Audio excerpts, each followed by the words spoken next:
星海灿烂的后半段剧情实在是有些让人连吐槽都不知道从哪里吐起，尤其是凌不疑镇守边关回来，漫漫追妻路的几个名场面全部被删掉了。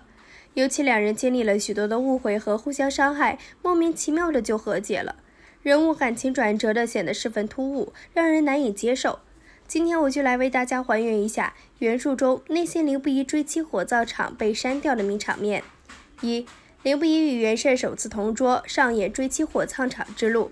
凌不疑因为私自调兵，杀了凌毅为霍氏全族报仇，本来被罚去镇守边关7年，但是5年后，凌不疑在西北边关立了大功，加上程少商和袁慎即将定亲，被废的宣皇后也病入膏肓，已经没有几天可活了。多个原因影响下，皇帝召他提前回京了。回京时，凌不疑身边还带着骆继通，毕竟是凌不疑间接导致了宣皇后被废，太子请辞储君。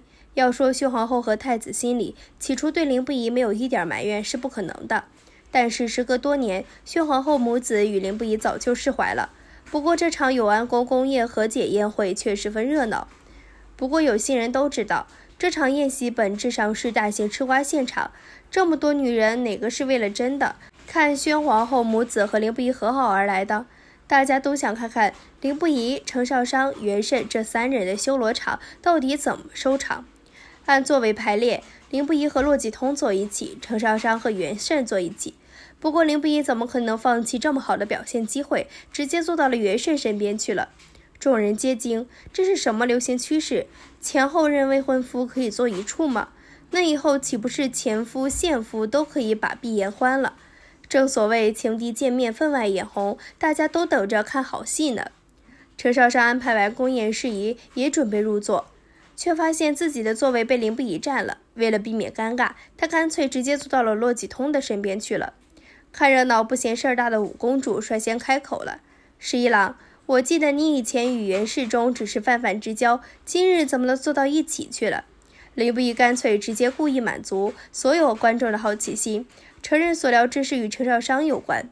我对袁世忠说，我与程娘子虽有缘无分，但错不在程娘子身上。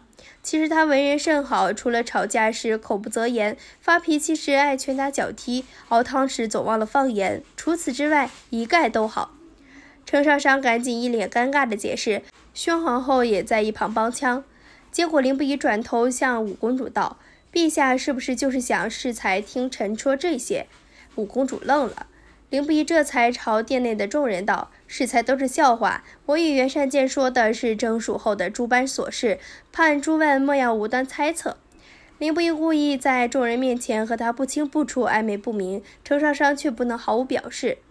程少商站在案前，向凌不疑举起酒箸，微笑道：“凌大人，我与你曾有婚约，这事儿尽人皆知，遮着掩着也没什么意思，不如今天把话说开了。”他用殿内所有人都听得见的声音说话：“我如今已与袁氏定亲，想来凌大人未来也会迎娶才貌双全的佳人。往事随风，时过境迁，以后见面还是老友。”程少商的话说得清清楚楚、明明白白，很明显，凌不疑的追妻火葬场之路才刚刚开始。2. 凌不疑第2次咬程少商的手臂。霍去华死后，凌不疑与程少商为了能够证明自己对于对方的爱意，选择了互相在对方的手臂上留下齿痕。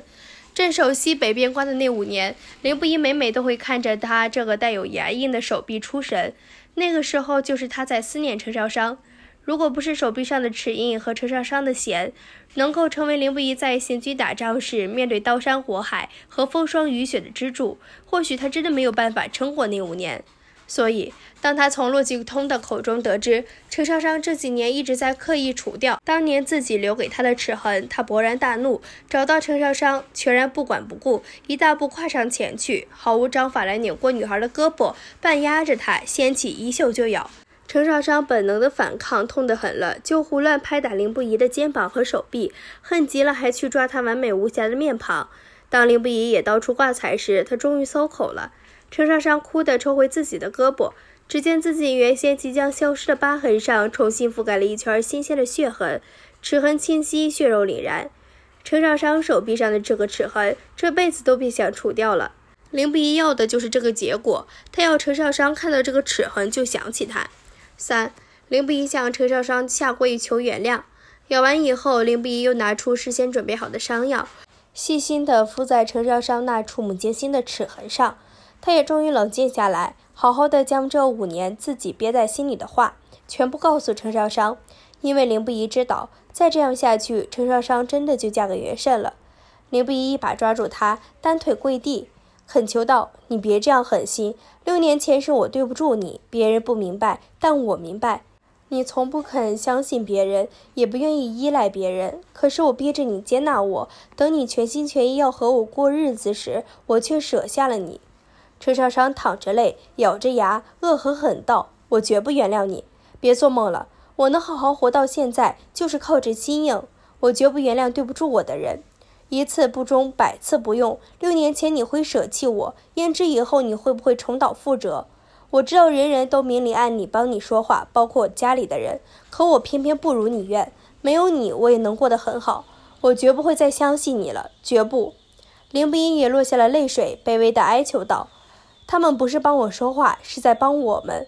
你自己拿镜子照照，你看袁慎的样子和看我是完全不同，我不是瞎子，别人也不是瞎子。”正是有了这一段，陈少商和林不疑互相的敞开心扉，让他俩都意识到了，原来自己已经这么深爱对方了。尤其是陈少商，在解开了和林不疑的误会和矛盾，又和他经历了一系列的磨难之后，陈少商终于看清了自己的内心。原著中，他曾经这样对少公说：“曾几何时，无论相聚还是分离，我心中都深信，但凡有个万一，他都会毫不犹豫舍出性命让我活下去。可是我自己呢？说句只有阿兄能听的话，起初那些年，我心知肚明，我是绝不肯舍命给霍不疑的。这事儿我想了许多年，如今我终于能认认真真的说了。我希望他一生平安，无灾无难，哪怕用我的生命去换。这世上有一个人比起他自己更重要。”终于，陈少商在林不疑的治愈下，完全的卸下了心防，能够全心全意的去爱一个人，受伤也不怕，生死危难也无妨。